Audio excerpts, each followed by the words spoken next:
మరి చాలా సంతోషకరమైనటువంటి ఆనందదాయకమైనటువంటి పరిస్థితుల్లో ఈ రోజున ఆంధ్ర రాష్ట్ర ప్రజలందరూ కూడా ఒక సంతోషాన్ని వ్యక్తపరుస్తున్నటువంటి అద్భుతమైనటువంటి రోజుల్లో మనం ఉన్నాం.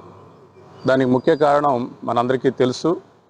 మరి అమరావతిని నోటిఫై చేస్తూ ఇటు అసెంబ్లీలో అటు పార్లమెంట్లో ఉభయ సభల్లో కూడా అమరావతి ఏకైక ఆంధ్రప్రదేశ్ రాజధానిగా మరి ఈ రోజున తీర్మానం చేయించినందుకు మనస్ఫూర్తిగా అటు పార్లమెంట్ సభ్యులందరినీ అదేవిధంగా ఆంధ్ర రాష్ట్రానికి సంబంధించిన కూటమి నాయకత్వాన్ని మనస్ఫూర్తిగా అభినందిస్తూ ప్రజలందరూ కూడా పండుగ వాతావరణంలో ఉన్నారు. చాలా విడ్డూరంగా ఉంటుందండి. ఆయన ఏది మాట్లాడినా విడ్డూరంగానే ఉంటుంది. 1924 మధ్య కాలంలో జగన్మోహన్ రెడ్డి గారు ముఖ్యమంత్రిగా ఉన్నారు.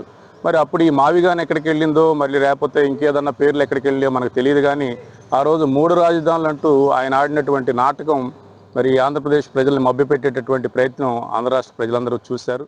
అమరావతి రాజధాని లోక్సభలో చట్టబద్ధత మరి ప్రధానమంత్రి గారి చొరవతో జరగటం ఈరోజు ఆంధ్ర రాష్ట్ర ప్రజలంతా కూడా ఒక పండగ వాతావరణం నెలకొల్గింది.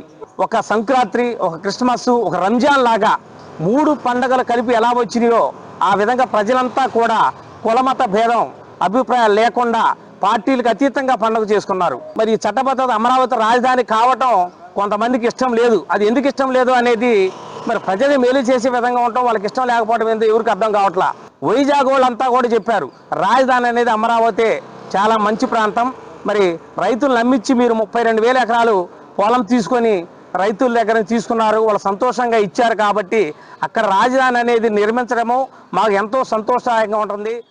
కేంద్ర రాష్ట్ర ప్రభుత్వాలు మన ఆంధ్ర రాష్ట్రాన్ని అమరావతి రాజధానిగా ముక్తగండంతో ఏకతాటిపైకి తీసుకుని వచ్చి అమరావతి రాజధాని చేయడాన్ని గర్వంగా ఏకీభవిస్తున్నాము. కూటమి నాయకత్వంలో యువత ఉద్యోగాల పరంగా కానీ అలాగే కార్మికుల వర్క్స్ పరంగా కానీ రాష్ట్ర ప్రజలందరూ చల్లగా ఉండాలని కూటమి ప్రభుత్వం ఈ విధంగా ముందుకు వెళ్ళాలని కోరుకుంటున్నాం.